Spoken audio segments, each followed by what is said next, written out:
मजा आ रहा है? तो आपसे जब भी आपसे कोई पूछे तो आपको क्या बोलना है? झकास, बिंदास, मजा आ रहा है। नमस्कार, मेरा नाम अंजलि कोठारी है। आप में से बहुत सारे लोग मेरा परिचय पूछेंगे, पर मैं कुछ भी बोलती हूँ उससे पहले हमेशा मेरे परिचय में ये बोलती हूँ कि नमस्कार, मेरा नाम अंजलि कोठारी है और मैं आरसीएम की बच्ची हूँ।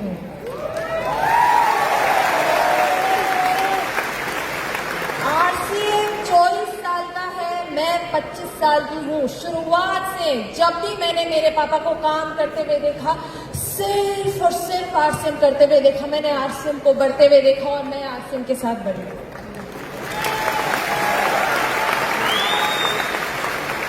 लोगों को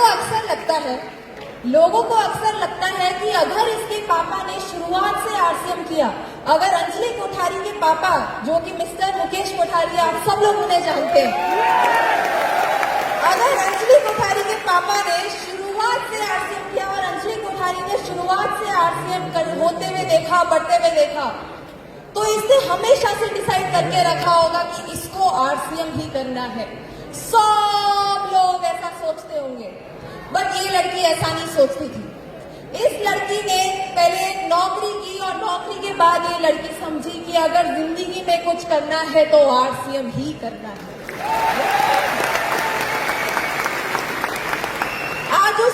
आज उस मेरी स्टोरी के थ्रू आप लोगों को लेके जाना चाहती हूँ। जाएंगे मेरे साथ? ये पीपीटी मेरी चालू नहीं हुई है, जिससे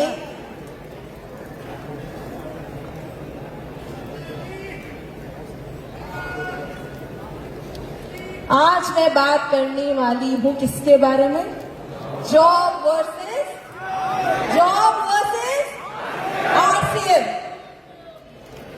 जी, अगर मैं आपको मेरे बारे में कुछ बताऊं, तो जैसे कि आप सब लोगों को पता है, मुकेश जी कोठारी की डॉटर हूँ। शुरुआत से मैंने आरसीएम देखा है और इस आरसीएम ने मुझे क्या नहीं दिया। मैं जो भी एजुकेशन लेना चाहती थी, जिंदगी में जो कुछ भी करना चाहती थी, वो सब कुछ मुझे आरसीएम ने दिया। मेरी एजुकेशन बिट्स पिलानी से हुई और मेरी कॉलेज जो थी वो एसडी पार्सन से हुई, न्यूयॉर्क का कॉलेज है। आज हम लोगों को हमारी मदर का चेहरा ज्यादा दिखने को नहीं मिलता क्योंकि मम्मी ज्यादा आती नहीं है हमारे सारे इवेंट्स में। तो मैंने मेरी मम्मी के साथ एक फोटो लगा रखी है मेरी ग्रेजुएशन की, और ये मेरी पढ़ाई लिखाई थी।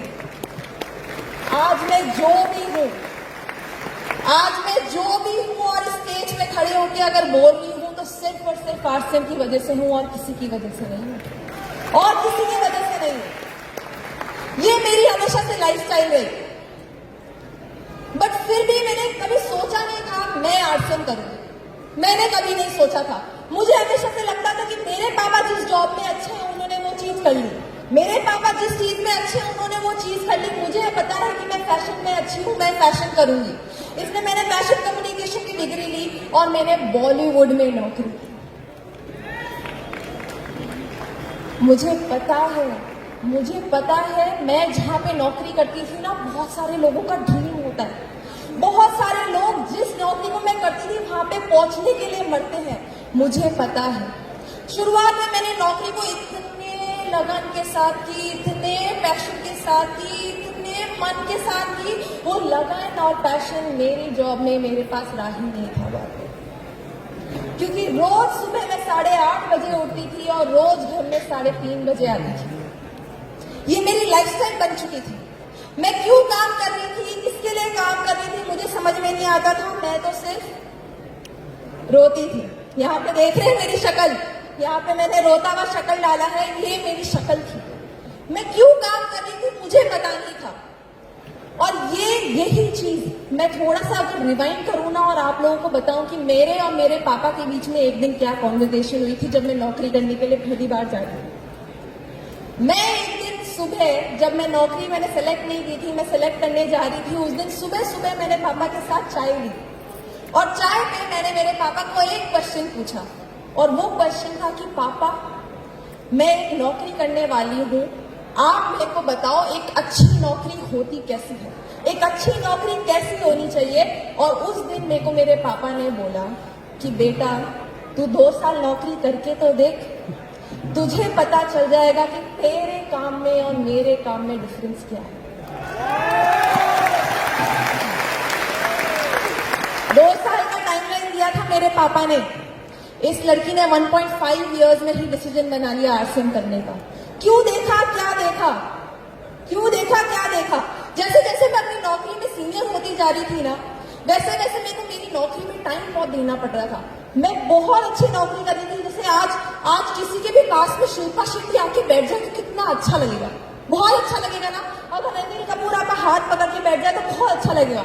मेरी नौकरी का फर्स्ट दिन मेरे को अनिल कपूर के घर पे भेज दिया गया था अकेले चाय पीने के लिए। इतनी अच्छी नौकरी करती थी। पर जैसे जैसे मैं सीनियर हो गई वैसे वैसे मेरे को टाइम बहुत ज्यादा देना पड़ा। मैं परेशान हो गई थी। उस समय मेरी बॉस ने मेरे को ये व्हाट्सएप मैसेज भेजा था।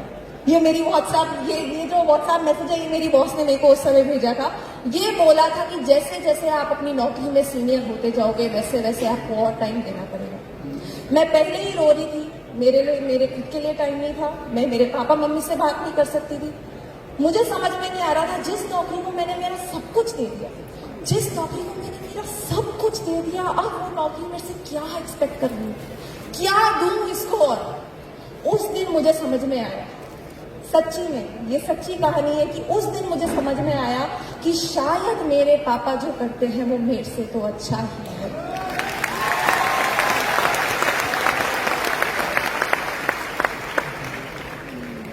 ये थी मेरी स्टोरी।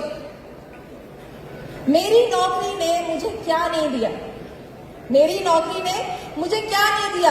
मेरी नौकरी ने मुझे टाइम नहीं दिया, मेरी नौकरी ने मुझे सिक्योरिटी नहीं दी, मेरी नौकरी ने मुझे रिस्पेक्ट नहीं दी, और मेरी नौकरी ने मुझे स्किल नहीं दी।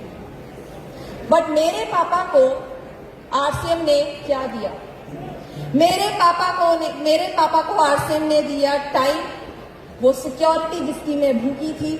मेरे पापा को वो रिस्पेक्ट दिया आप लोगों ने, आरसीएम ने वो रिस्पेक्ट दी और वो स्किल दी।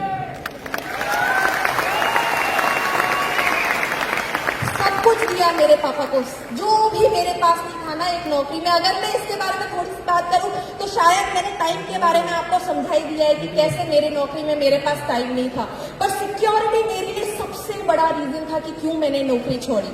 मेरे को मेरे बॉस क्या हर बात पे एक बार प्रियंका चोपड़ा आई थी। प्रियंका चोपड़ा आप सब लोग जानते हैं, सब लोग जानते हैं।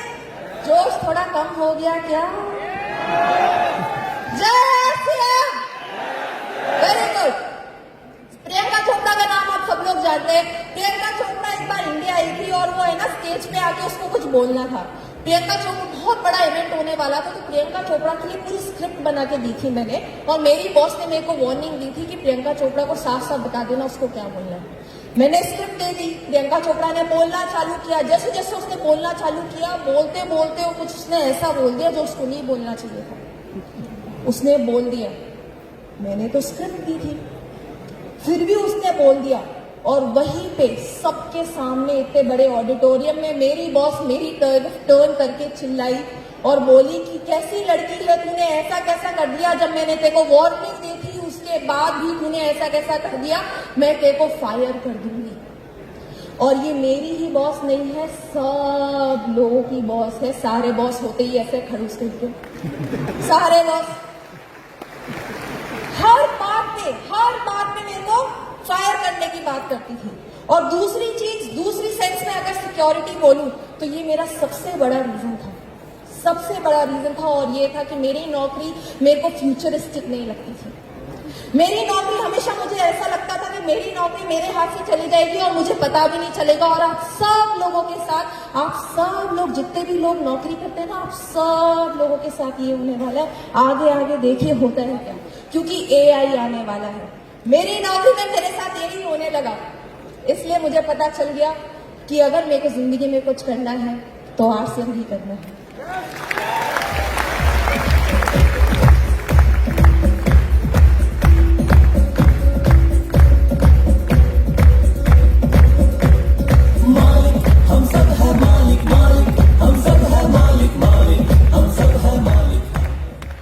इसी के साथ मैं अपनी बात खत्म करने से पहले मैं चाहूंगी आप सब लोग एक बार स्टेज पे, एक बार अपनी सीट पे खड़े हो जाएं। प्लीज एक बार अपनी सीट पे खड़े हो जाएं और हम एक नारा बोलेंगे, प्लीज मेरे साथ लगे रहिए। बोलेंगे ये जाता है कुछ ऐसे, लड़ेंगे।